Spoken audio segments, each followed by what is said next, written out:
This is the day the Lord has given. This is the day the Lord has made. What are we to do? Rejoice and be glad in it. Do we do that well? Are you viewing this world and yourself through the lens of reality while also recognizing the hope that is found only in God to such a degree that you can rejoice and be glad in every day the Lord has allotted you? Wouldn't that be wonderful? Do you really like having miserable days? I don't.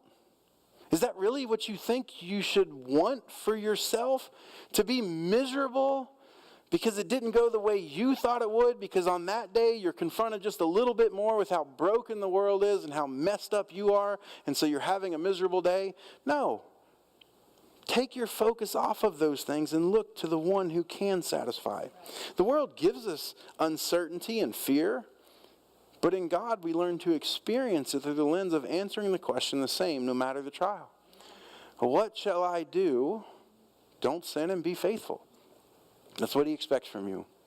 Don't sin and be faithful. If today is a day of great triumph and wonderful worldly rejoicing in your life, something goes your way, something is exactly as you want. If you find a $100 bill on the sidewalk today, rejoice. God's sovereign. If you lose your wallet tomorrow with $300 in it, rejoice. God's sovereign. All right, who wants to live based on the circumstances of the moment? For goodness sakes, why would you want to do that? Look around you. Is that really how you want to base your life, on how things are going in Washington? People get miserable. They get literally miserable, throw their temper tantrum, have a fit, misery over how things go in Washington. Is that really what God has for us? Is that really what we can come to and recognize? Is that really what we do with the sovereign God who gave us the day that he gave us and called us to be faithful in it, to rejoice and be glad? But we can't do that because things didn't go the way we think they ought to. Right? What is that? That's making man the center of all things, glorifying him and not God. That's what that is. And prepare for misery. That's what Solomon's saying. You make yourself the center of all things, get ready for futility. You make God the center of all things, get ready for enjoyment. Isn't that amazing? And we look at this and we think, but what does that look like? What shall I do? Don't sin and be faithful.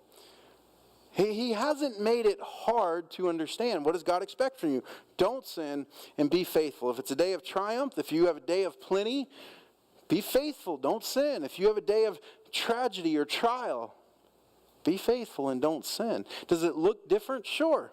Faithfulness in trial looks different than faithfulness in triumph, but it's still faithfulness, and he's not left.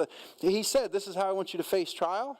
This is how I want you to face triumph. I've given you lots of examples, illustrations, commands, promises so that you can do this well. In the midst of all of it, enjoy it.